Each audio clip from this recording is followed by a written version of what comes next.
Everyone, this is the moment you've been waiting for because we love Wonder Woman. We're doing a Wonder Woman run. We're going to wrap up all of our Wonder Woman work next episode at 355. But for right now, at 354, we're going back in time. It's 1975. You're sitting in front of your television. You only have three channels. Monday Night Football is still dominating the ratings. It's amazing that shows does what it does. But when you're not watching football, you're watching Wonder Woman. That's right. Wonder Woman really hit the lexicon, really hit the consciousness with this TV show. And I spent time with this show and I have some revelations. Yeah, my head exploded a few times. We're going to get into it. It's Linda Carter as Diana Troy. Let's do this. Oh my God, people, the grind I have been on. But if you're not following me on YouTube, Twitter, Indiegogo, not Indiegogo, Instagram, okay, you're missing out because we're doing live streams, comic book reviews, comic book flip throughs. All of my, storytelling knowledge, design knowledge, coloring knowledge gets poured into these reviews, and it's just about every night. And if you also want to open up your wallet or your pocketbook or just, your Venmo and say thank you because, I give all of you so much free content. You can do that. You can say thank you by purchasing Uzi Susie on Etsy or Trial by Fire on Indiegogo. Those are two of my comics and they're on different marketplaces for different reasons.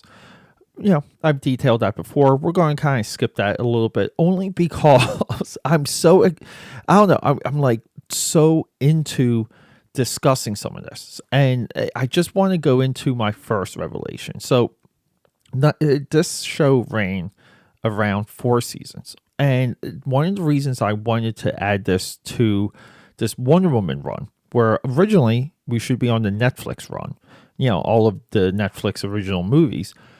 It's because when I was watching Wonder Woman 1984, it really forced me to go into my HBO Max app and just make a selection. This TV show was available. I really never sat myself down to watch it. My only exposure to Wonder Woman 1975, we'll say, believe it or not, was Las Vegas. They had these amazing Wonder Woman, Linda Carter. Linda Carter portrays Wonder Woman. Slot machines. And they had these graphics and they did clips and, full screen slot machines. Like the opening intro, new animations, really cool stuff. And I spent some time there and never played the machine. I just literally would just stare in front of it like a weirdo. But weirdos like me are fascinated by things like that. So this show roughly ran 4 seasons. My big revelation was when I dug around into the ratings and where this show was positioned. Believe it or not, this was like a mid-tier show. This was never a top show. The Incredible Hulk by Marvel Comics, DC Comics rival, destroyed this show ratings-wise, which also lends to why Incredible Hulk went into a made-for-TV movie run post-TV show, and where they actually attempted a shared universe even back then through the Incredible Hulk television made for TV movies. So that was my really big revelation and it did become clear because the quality and the writing of this show, it's I wouldn't say writing, because they want the show to be lighthearted. They want to bank on the secret identity, which is just about, it's gone. It's gone from modern day superhero storytelling. And, and it's guy, it's girl. They like each other. They don't like each other. They're quippy. This show was more about those relationships. And it's just kind of like, well, now we have to wedge in a superhero and the superhero kind of needs superhero problems. So it's not really the writing, it's more or less the positioning and the direction. Now, all the time, you couldn't go full superhero like you can now. But with that being said, because I've seen $6 Million Woman, I've seen Charlie's Angels, comparatively speaking, the show doesn't hold up. Linda Carter as Wonder Woman is, she's a pro. She's awesome. Everyone around her is comical and great. But at the same time, the show doesn't have any of these Wonder Woman tropes that we want. And believe it or not, the tropes that we would want from the two previous episodes where we profiled the '09 animated movie and Wonder Woman Bloodlines, the 2019 animated movie. But experiencing this TV show really honed in on exactly what they wanted to do with Wonder Woman 1984. It is so clear to me now, okay, that Wonder Woman 1984 is exactly like Batman and Robin, where it echoes the sentiment of those shows. Okay, Batman and Robin echoed the 60s Batman live action. The pop era one, the Andy Warhol era. They call it Andy Warhol, but, I beg to differ. So, is everyone just missing the point? Is everyone's expectations too high? These are legit, questions, and they have to be answered when you're discussing this movie. It's almost like, where are you, sitting down as an audience member in relation to this movie? And then if you go back and watch this TV show, it's hard not to love it and have a great time. But of the day, I would think some of the expectations that led this show to be a mid-level show, hitting between 45 and 60 on the Nielsen ratings, the Nielsen ratings.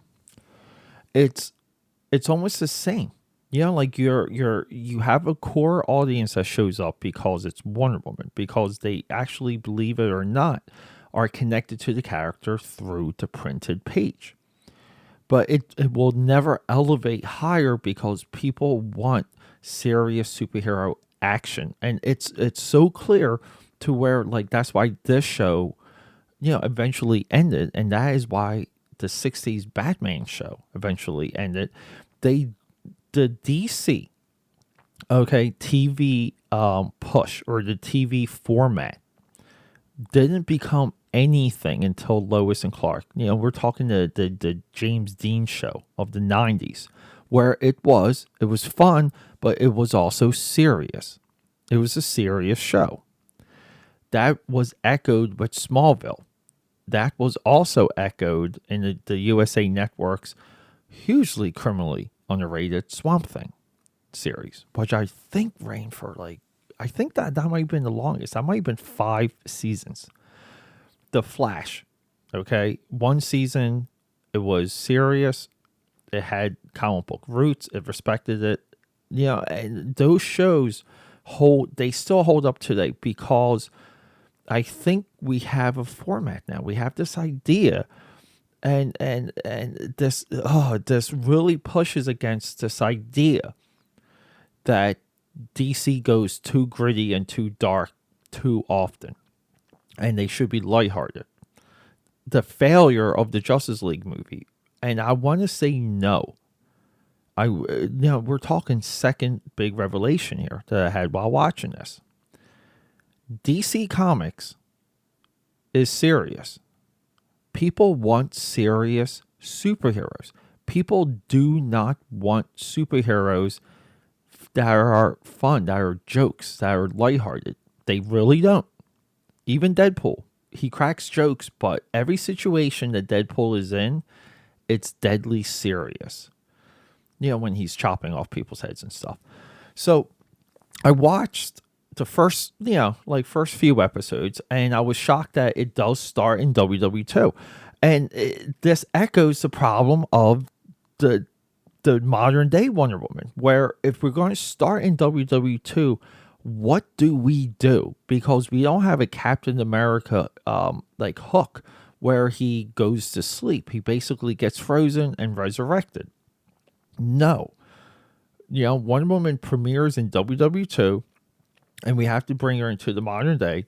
This means the world has experienced Wonder Woman for decades, and it just never adds up. It never makes much sense. The live action movies wanted to echo this. This is why it's 84. The next Wonder Woman definitely will be in the 90s. The television show tried to address this problem because we jump decades season to season until like season 4 we get into the modern day. Steve Trevor is Steve Trevor Jr. He's her love, her spark interest has died off. Again, these are problems. Wonder Woman 1984 seemed to have solved this, but it didn't. It does and it doesn't.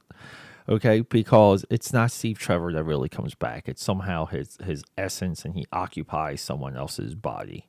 It's confusing. Trust me. So the show's a bunch of fun. I was so curious on how they wrapped it up, and the last 2 episodes are Phantom of the Roller Coaster, and it's essentially Phantom of the Opera. And but the guy's in the roller coaster. He's in the park. He monitors this loop-de-loop. His brother tells everyone he this ugly scarred brother, because there's 2 brothers, died in Vietnam. He's not available. He's not around. But as a phantom, he monitors this roller coaster he designed, and he makes suggestions on repairs and like the trusts and the stresses and what to do. And it is literally maddening. It's so wild. It's so crazy, but it's also like comic book. It's also a little bit nuts, and that's why it's like fun and enjoyable. But at the same time, it's not serious enough. And you can kind of see, you can kind of see where there was no want to do a TV movie after this television show. I really see it. I 100,000% agree with the decision to like never bring it back and that sort of thing.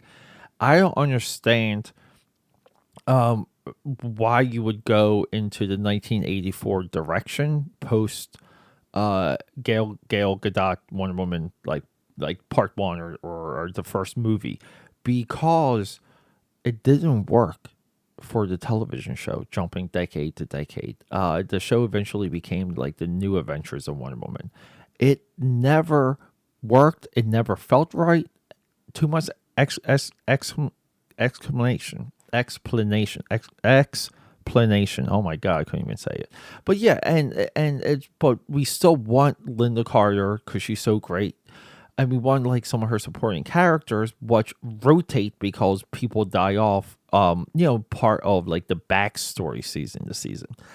So it's flawed through the concept, and it's a little bit frustrating. But it's kind of cool that it's just there. We can watch it. It's not serious. Most episodes are one-offs. There's a couple 2-parters, and season 1, it's all Germans, WW2, and they do commit to the bit. I give them a lot of credit for that. The Invisible Jet 2 is seldomly used. It's way more prominent in the first few episodes than it is in the later episodes. But everyone, clear definition on how Wonder Woman became a part of the lexicon with this series, because Linda Carter is beautiful, and that's all you need. I mean, if you want something to become popular, just put hot people around it. Everyone, signing off here, episode 355 will be a movie, get this, about the creator of Wonder Woman. And that movie, I had to watch it, like practically watched it back to back. Watched it, fell asleep, woke up, during the second viewing. So I just rewatched it, and so crashed out during it, maybe like 2.5 times.